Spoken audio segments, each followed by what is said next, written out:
Have you ever really thought about the sunshine vitamin D? I mean, beyond just bones. It's fascinating, isn't it? Yeah. It acts much more like a powerful hormone, really essential for almost all vertebrates.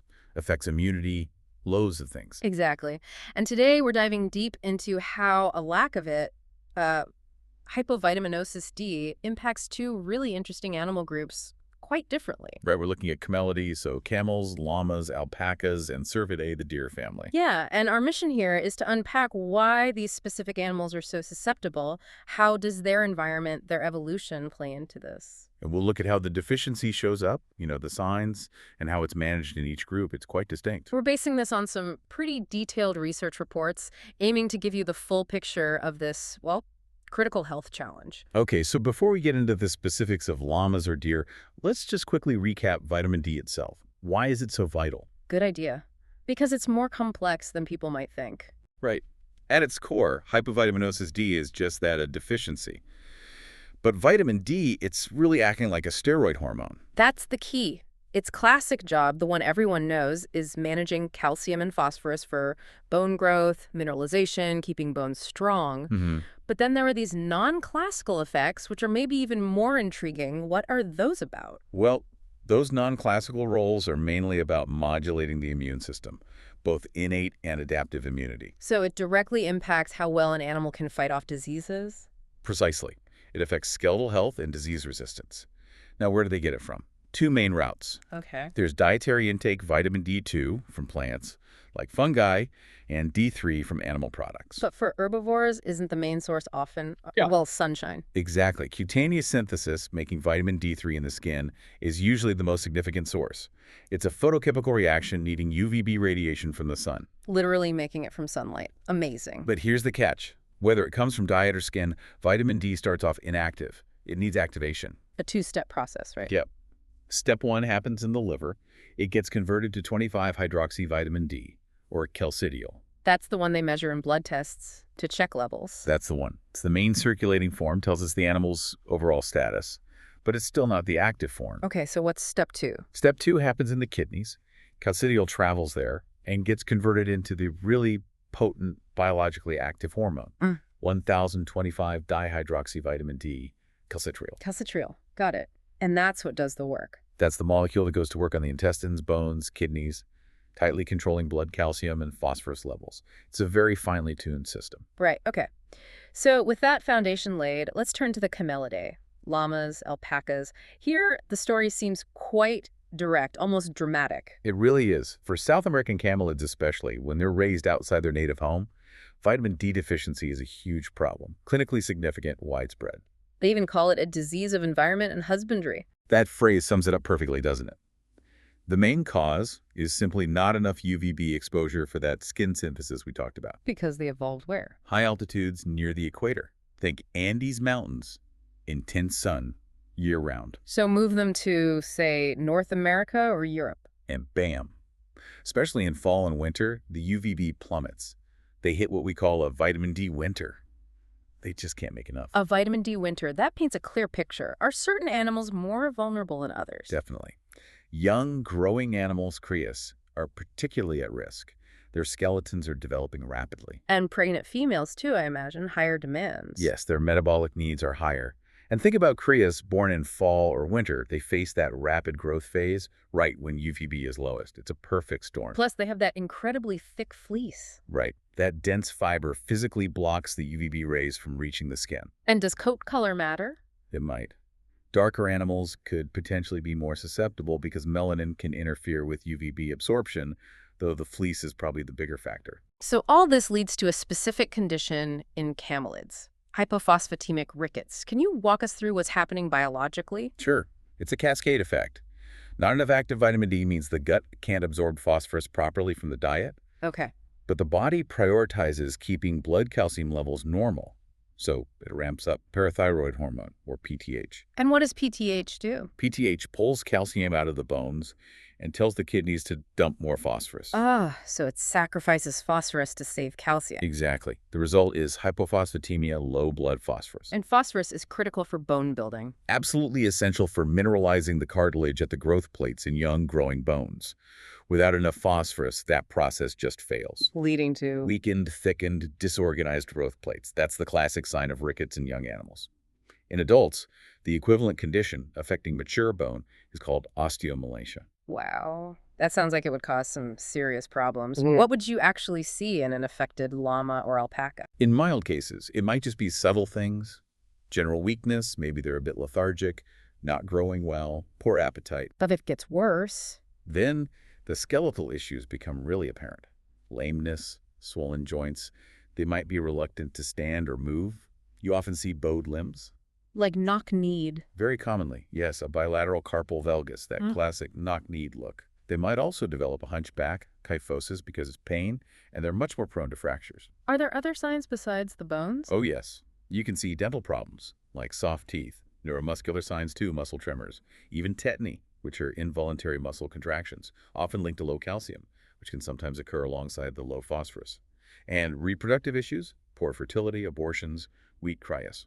Okay, so faced with those signs, how does a vet confirm it's rickets? Well, it starts with that clinical exam, seeing the poor growth, the lameness, the limb deformities.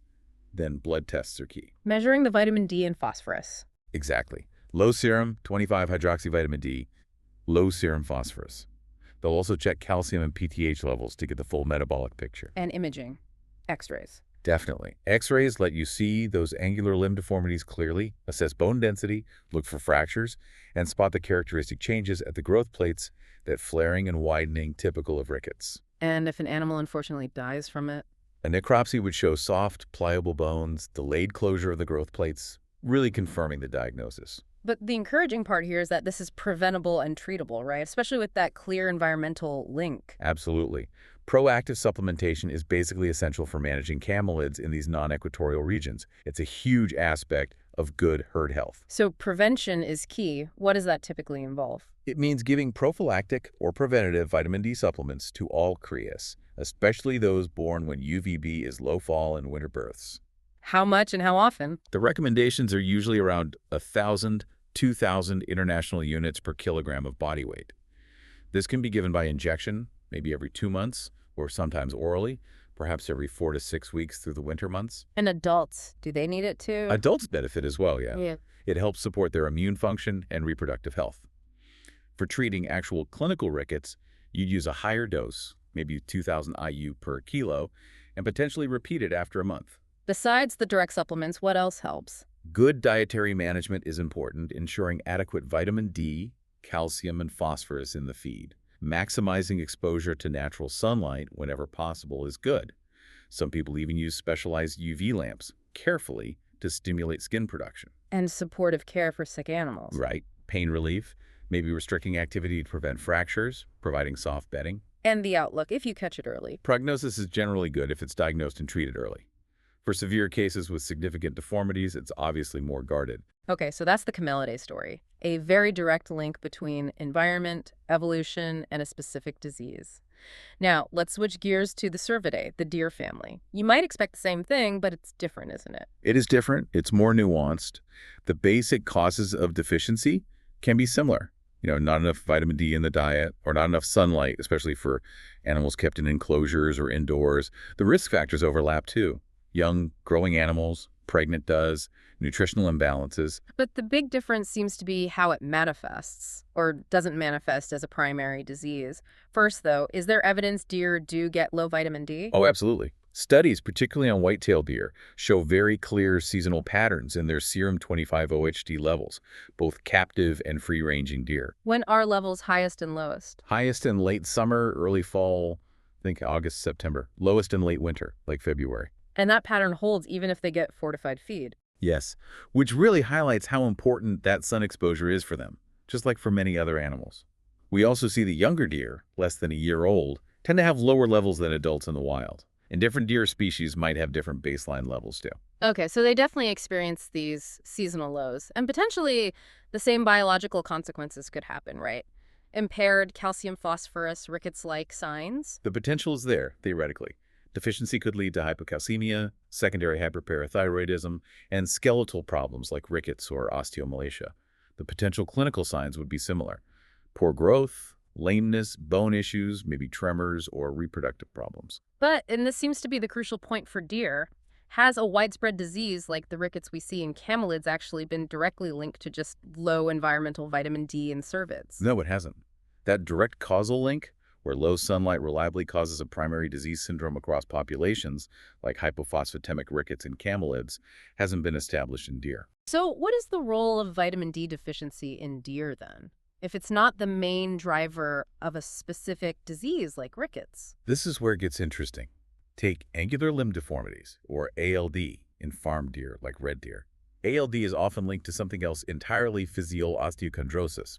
Which is? It's a developmental orthopedic disease related to problems at the growth plate, often associated with really rapid growth rates and maybe nutritional factors, but not primarily low phosphorus. So, in those cases of ALD in deer, their calcium and phosphorus levels are usually normal. Typically, yes, which basically rules out classic rickets as the primary cause. Yeah. However, having suboptimal vitamin D status could act as a contributing risk factor. It might make those developmental problems worse. Okay, so it's not the trigger, but it could pour fuel on the fire, so to speak. That's a good way to put it. It might exacerbate underlying tendencies towards skeletal issues during periods of rapid growth. And what about the immune system connection? Is that relevant in deer? Very relevant. There's research, for instance, looking at tuberculosis Mycobacterium bovis in red deer and also wild boar. What did they find? A negative correlation. Animals with higher vitamin D3 levels tended to have infections that were more localized, less severe. Those with lower D3 levels were more likely to have generalized severe TB. Suggesting that good vitamin D status helps their immune system control the infection better. Exactly. It suggests adequate vitamin D might enhance the immune response, particularly against certain chronic infections like TB. It's an immunomodulatory effect. So, for diagnosis and management in deer, the tools are similar. Clinical signs, blood work, x-rays. Yes, the diagnostic approaches are pretty much the same. Look at the animal, run blood tests for 25-OHD, calcium, phosphorus, PTH, maybe use radiography. Necropsy can help too. And treatment and prevention. Also similar in principle. Vitamin D supplementation if needed, careful dietary management, ensuring adequate sunlight or UV exposure where practical, especially in farm settings. Prevention focuses on nutrition and monitoring high-risk groups. So wrapping this comparison up, it really is, as you said, a tale of two different impacts for these two types of ungulates. It really is. For the Camelidae llamas, alpaca's vitamin D deficiency isn't just a risk factor, it's a primary cause of a serious metabolic bone disease, hypophosphatemic rickets. Right. It's almost a predictable outcome when you move a species adapted to intense equatorial sun into temperate zones with weak winter light. Meaning that for people raising llamas and alpacas outside the Andes, proactive vitamin D supplementation isn't optional. It's essential preventative care. Absolutely critical for herd health. But then you look at cervids deer. And the picture is much less direct. They have seasonal drops in vitamin D, no doubt. But there's no strong evidence linking that directly to a primary widespread disease like rickets being the main problem. It's not the smoking gun. It is in camelids. Instead, low vitamin D in deer seems to be more of a potential contributing factor. Exactly. It might worsen skeletal problems during growth spurts, or it could compromise their immune function, potentially making them more susceptible to or less able to control other diseases, whether infectious or developmental. This whole comparison really underscores how deeply intertwined an animal's environment, its evolutionary background, and its specific nutrient needs are. It's fascinating. One single nutrient, vitamin D, causing severe direct disease in one group, while acting as a more subtle but still important contributing factor in another. So hopefully you listening now have a much clearer understanding of hypovitaminosis D in these animals, the different mechanisms, the specific risks, and why the management strategies have to be tailored. Appreciating those unique aspects for each group is key. And it really does reveal these hidden layers of complexity, doesn't it? How different species interact with their environment to stay healthy. It leaves you wondering. What else is out there? Yeah. What other seemingly simple nutrients might have these wildly different impacts across the diversity of life, maybe even including ourselves? It really emphasizes that delicate balance between biology and the world around us.